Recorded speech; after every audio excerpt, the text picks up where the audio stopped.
Antes de começar tudo, eu não parei com o canal, é porque tava dando uns problemas aqui no computador, aí não deu pra gravar.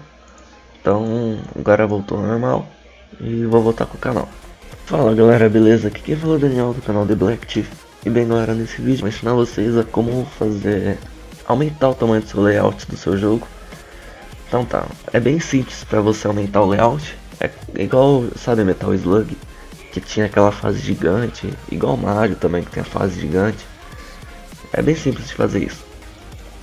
Você vai vir aqui no layout, aqui no lado direito, layout. Aqui agora no canto esquerdo onde tá layout, só layout size.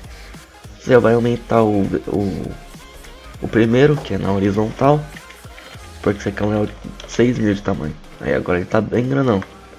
Lembrando que isso aqui não é o que o jogador vai ver, isso aqui é a fase em si. O que o jogador vai ver vai ser o tamanho desse pontilhado aqui, ó. Nesse caso você quiser aumentar esse tamanho pontilhado, só você vir aqui no nome do seu projeto e aqui onde está o Windows Size, você pode aumentar. Vou colocar aqui, ó, 1280, tem que colocar a vírgula, tá? Por 720, tá vendo, ó?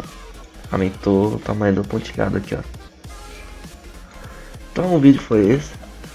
Dá uma passada nos dois últimos vídeos. Em breve tá saindo mais tutoriais. Isso aqui foi bem simples, só pra voltar pro canal. E daqui a pouco eu vou estar criando outro canal pra fazer vídeo de gameplay. Então foi isso. Valeu, falou, fui. Tchau galera.